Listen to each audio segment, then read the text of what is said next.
Hello everyone, welcome back to CodeMaster. In today's video, we are going to discuss about hash map problems in Python, part 2, where we will dive into solving two more essential problems, the two-sum problem and finding the first non-repeating character.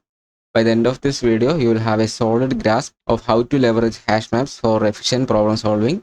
So let's get started.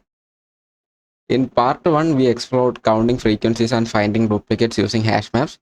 In this video, we will tackle two new problems that are frequently asked in coding interviews. The two-sum problem, which is to find two numbers in an array that add up to a target. Then the first non-repeating character, find the first character in a string that doesn't repeat. So understanding these problems will strengthen your coding skills and improve your chances of acing technical interviews. So basically, we have explained what hash maps in the previous video, so check that. So for an overview, a hash map is a data structure that maps keys to values. So let's break down the first problem, two-sum problem. Given an array of integers and a target sum, return the indices of two numbers that add up to the target. For example, if the input is a list containing 2, 7, 11, 15 and the target is 9, we need to output 0 and 1, which is the indices of 2 and 7. So 2 plus 7 equal to 9. So we will get the target 9 by adding these two elements in this list, and the indices of it is 0 and 1. So we need to output 0 and 1. So this is the Python implementation of two-sum problem. We will break this down step by step. First, we initialize a hash map. This stores element as keys and their indices as values. Then we iterate through array. For each element, we calculate its complement, which is target minus current element. Then we check the hash map. If the complement already exists in the hash map, we will return the indices. Otherwise, store the element. Then we will add the element and its indices to the hash map. This approach ensures we only traverse the array once, making the solution highly efficient.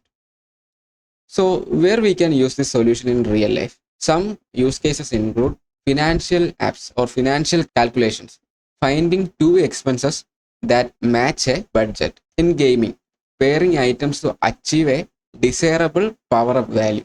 In logistics, matching inventory items to fill an order. So complexity is like, for time complexity, it is order of n, linear time due to single array traversal. Then space complexity is also order of n due to its extra space for the hash map. Next up, let's solve the first non-repeating character problem. It is to find the first character in a string that doesn't repeat. For example, if the input is lead code, here L is the first character that only appear once. So this problem is to find the first character in a string that doesn't repeat. This is the Python code implementation for first non-repeating character. So this code counts the frequency of each character and returns the first with a count of 1. So let me explain it step by step. First, we will count the character frequencies. Use a hash map to count each character occurrences. Then we scan the string again. We will check each character's count in the hash map. Then we will return the first unique character. The first character with a count of 1 is the answer. Then we will return none if no unique character exists.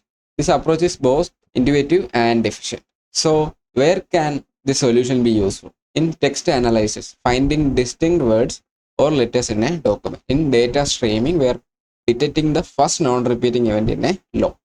Natural language processing for identifying distinct element in a sequence. Its time complexity is order of n and space complexity is also order of n. So let's wrap up the key concepts from this video. Hashmap provides efficient lookups and counts in linear time. The two-sum problem, we use hashmap to find pairs of elements that meet a condition. Then first non-repeating character, we used the hashmap to track character frequencies. Then the efficiencies hashmaps allows constant time lookups, making the solutions very fast. Understanding this pattern will help you solve many real-world coding problems. In the next video, the final part of the series, will provide you the tip for solving DSA problems and the next steps after you learn about this DSA concepts. So if you found this video helpful, don't forget to like, share and subscribe to CodeMaster for more coding tutorials. See you in the next video. Happy coding.